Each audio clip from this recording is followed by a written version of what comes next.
Record ko lang. Okay, last module was all about the proper posture in using your computer. So let me see if you know already how to turn on your cam, how you sit properly in front of your computer. Okay. Now, since you know that one already, yung nakita nyo na ba yung ano ko ngayon, yung current na module already? Hindi pa. Hindi pa po. Hindi nyo pa napipick up yung modules ninyo? Not yet, okay. But it is already uploaded on your vSmart, okay? Let me share your screen. So our topic today is all about the memory. When we say memory, what do you mean of a memory? Storage ng ano, ng Okay. computer. Okay. What else?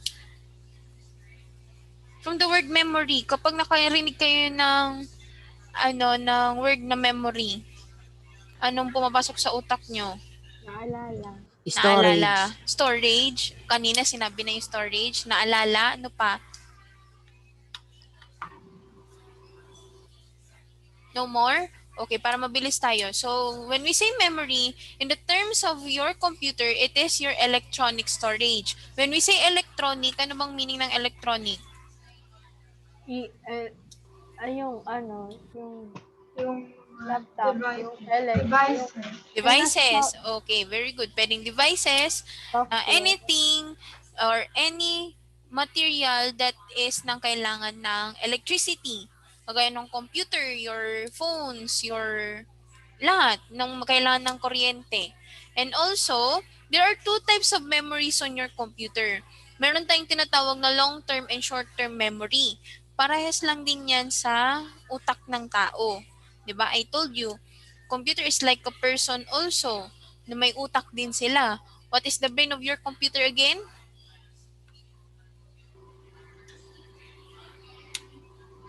Grade 7. The brain of your computer. Brain ng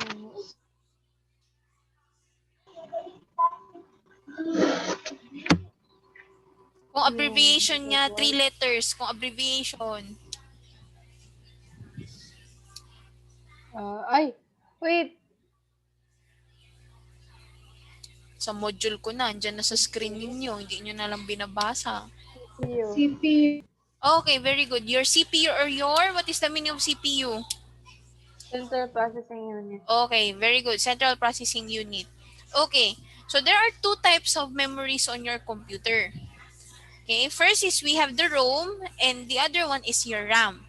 When we say ROM, it is a chip. It is a kind of chip that is located on your motherboard. Okay, nalala niyo yung mga motherboards niyo po? Tanda niyo pa? Okay, very good. So it contains your instructions or directions accessed by your system by central processing unit. So yung laman ng read-only memory ninyo is your operating system. If you're using PC, what type of operating are you using? Starts with letter W. Windows. Windows, very good. So once inopen nyo yung computer ninyo, kung ano yung nakikita nyo sa screen ninyo, nakasave po lahat ng yon sa ROM ninyo or your read-only memory. So your ROM chip retain the content kahit sina-shutdown mo yung computers ninyo. Look at me. Kung ano yan na nasa ilalim ng kamay ninyo, tanggalin nyo yan. Makinig. Sit down properly. Very good. Okay, again, kahit i-shutdown mo po yung computer ninyo, yung read-only memory will be retained yung laman niya. Retained. When we say retained, anong meaning ng retained? Nag-stay. Okay, very good. Nag-stay. And the content of your ROM cannot be erased or changed by normal means. This one. So that means kahit anong mangyari, mag-shutdown mo ng computer mo, pag inopen mo, di ba pa nag-shutdown ka ng computer mo, naka-install yung Windows operating system mo. Pag sinutdown mo siya, pag inopen mo ba nawawala yung Windows? Yes or no? No. No. So that means this is kung sa brain ng tao, this is your permanent storage of your memory. So meron tayong kabaliktaran ni ROM, which is your RAM or your random access memory. So it contains the temporary storage of your computer for data and programs that are being accessed by your central processing unit. So it volatile memory, which means that the content are erased when the computer is shut down. So kabaliktaran siya ni read-only memory or ni ROM. Pag sinutdown mo yung computer mo, automatically yung laman ng nasa RAM mo ay madi-delete. Okay? This is just a temporary storage. So what is the use, madam, ng random access memory? So every time you're going to open an application, give me an example of an application. Sige nga. Chrome, kinakain lagi yung mga RAM. Opo, wait lang. Just give me muna an example of an application. Zoom. Computer. Zoom. Zoom, Steam. opo. Zoom, Steam. Steam. What else? Riot Games. Epic Games. Give me an example. Microsoft? Specific. Microsoft, what else? Spotify. Spotify, okay. So alam niyo Twitch. yung meaning ng application ha. Ang nagaano lang sa akin participate si Janet tapos si Jed. May iba, ano yung iba? Si Jed lang tapos si Jan ang naririnig kong boses. Try to answer me ha. Again, each applications on your computer has a specific RAM memory. For example, I tried playing NBA 2K20. So, yung RAM ng kailangan ng NBA is 8 gig RAM. Okay, 8 gig RAM. But my laptop only has 4 gig RAM. So, what will happen to my game? Hindi siya magpa-play? Hindi siya mag-start, mag-crash agad pag play mo. Okay, Mag-crash. may possibility na magka-crash siya or you will change your settings to 2 gig doon sa NBA mo. Okay? So, pag binabaan mo yung quality or yung RAM mo doon sa game or sa application, ang tendency, you won't play the game with its sa expectation mong graphics. Okay? Bakit kailangan yung RAM? Kasi po, lahat ng mga naka-open na application sa sa computer, nilalagay po siya muna sa loob ng RAM. So kapag mababa ang RAM mo, for example, you only have 2 gig RAM and you open 10 applications all at the same time, ang tendency, some of them will be crashed, nagko-close ng pusa, may iba, naglalag. Like, you know what is the meaning of lag? Apo, not responding. Not responding or sometimes, pag nag-edit ka for example ng video, ang tendency, paputol-putol siya. Okay? Nakuha? Or pag mababa ang RAM mo, ang tendency, pag nag-click sa application mo, minsan nagiging white siya, may white na transparent na sa ibabaw. Tapos may nakalagay na sa taas, not responding. That means, puno na yung storage mo for your RAM. Kaya sometimes, ang ginagawa natin, pag naglalag yung computers natin, shutdown natin siya, di ba? Tama? Kasi ang nangyayari, yung 2 gig, for example, you only have 4 gig RAM, nag-aano na siya, nagre-refresh na siya. Pero it doesn't mean na 4 gig RAM yung laptop mo or your computer mo, if 4 gig RAM din siya mag-start. No. Let me show you my RAM. So ang RAM ko po is 4 gig RAM sa laptop ko.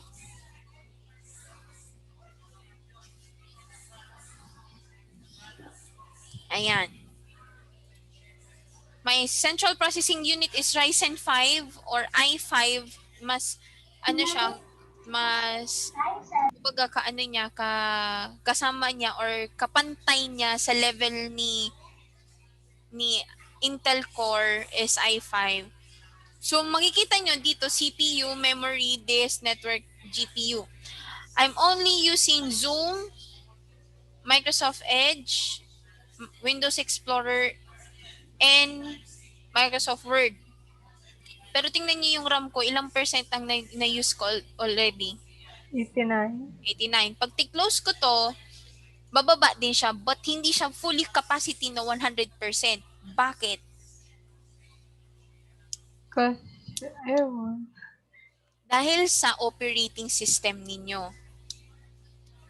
Okay? Nakuha? So, hindi po lahat. Kita ko sa inyo, ha?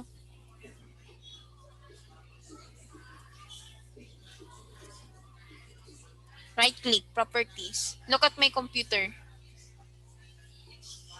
Tayo na naman.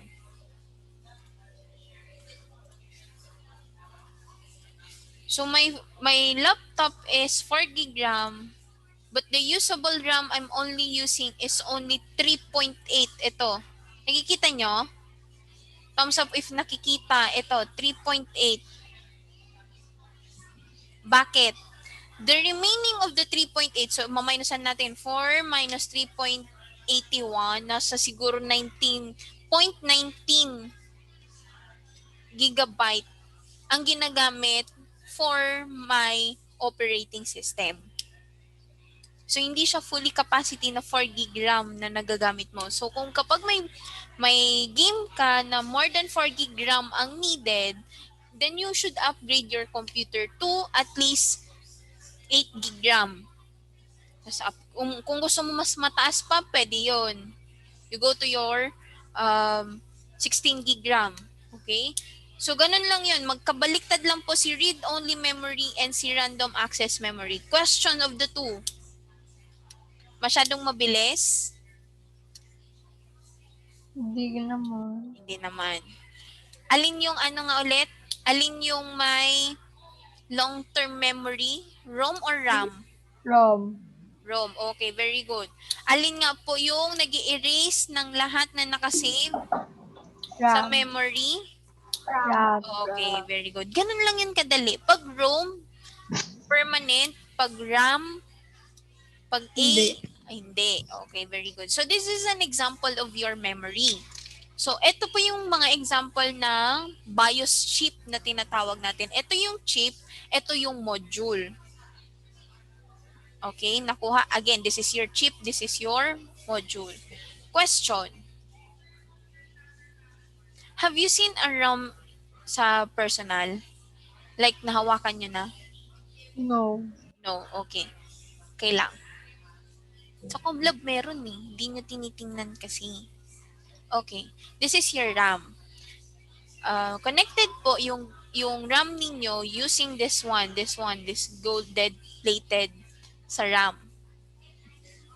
So, your RAM contains different types of pins. Ito po. So, if you're going to hold a RAM, hindi mo siya pwedeng hawakan na, for example, this is my RAM. Hindi mo siya pwedeng hawakan ng ganito. Ganito. Bawal. Bakit? Since your RAM contains small pins on your module, ang tendency, pwedeng masira ninyo. So, ang mangyayari, pwedeng siya mag-short circuit or may mapuputol na wire kasi maliliit nga yan. So, how do you hold a RAM? Dito lang dapat sa gilid. Pag ganyan. Okay? Or bawal din hawakan yung gold-plated. Tinuturoan ko na kayo ha. Pwede nyo hawakan dito na side na to, this one, yung sa red line. Can you see my red line? Okay, very good. And also this one. So, pag inawak mo siya, gentle lang pag ganyan. If your RAM is not working and you need to clean it, what type of material should you use to clean your RAM? Yung cloth na ano, ang tawag doon? Pwede yun.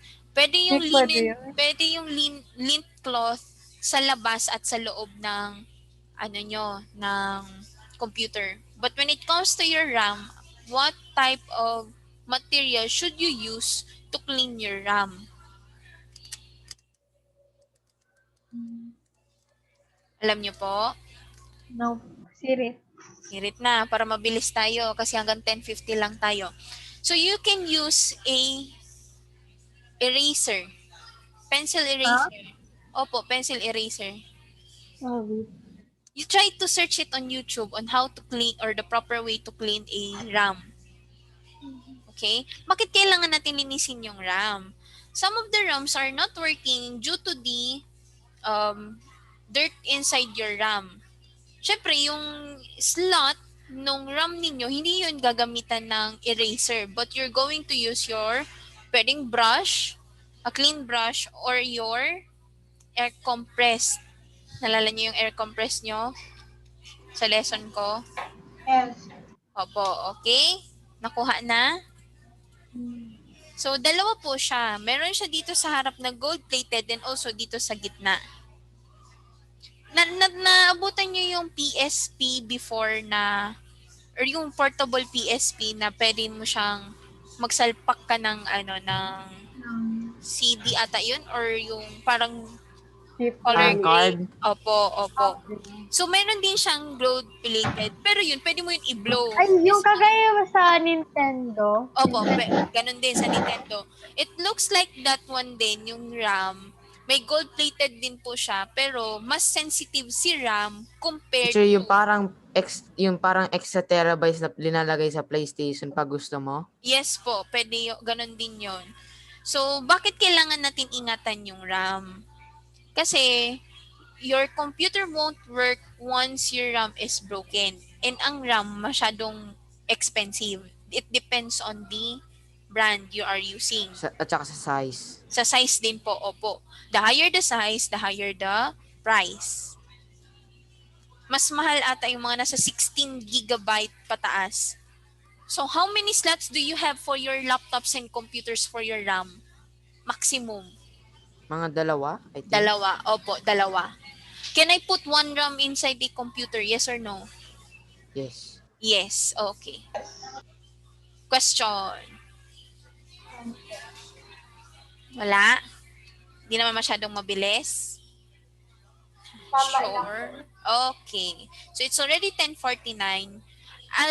I'll send to you your activity for this week. Okay? Kasi wala pa ako ni isa sa inyong activity. So you will I'll send the module sa GC. I'll send the link and also make a PowerPoint presentation out of this out of this module. Althea, can you make a group chat para sa computer lang? Para ma-send ko this afternoon yung instructions. I will grade you based on the design, the content. Ano yung content na sinasabi ko? Hindi copy-paste galing sa module ko.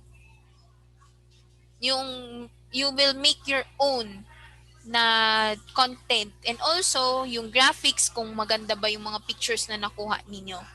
Basta kung anong laman ng module ko for week 7, yun ang gagawan nyo ng PowerPoint presentation. How will you save or send it to me? Via Google Drive. You know how to save from the Google Drive? No? Okay, I'll give you a link on your Google Drive. Di ba magbibigay ako ng link ng Google Drive? I'll share my screen. Once you open my link on my Google Drive, makikita nyo to dito. Ito. Can you see my screen? Apo. Tapos meron ditong new, then file upload. Then you look for your file na yung activity ninyo. Nakuha? Opo. Again, pwedeng new, tapos file upload, tapos pili kayo kung saan nakasave yung file. Opo. Or, you can drag and drop. For example, I click this one, long press, then you go to your Microsoft Edge or yung kung anong browser gamit nyo, saka siya mag-upload. Pero the easiest way is to click new, then file upload. Again you will click new, file upload. Teacher, may bayad po kasi nakasulat dito, start free trial. No need kasi ibibigay ko lang naman link. Okay po. Kasi ang gamit na account for the Google Drive is my account.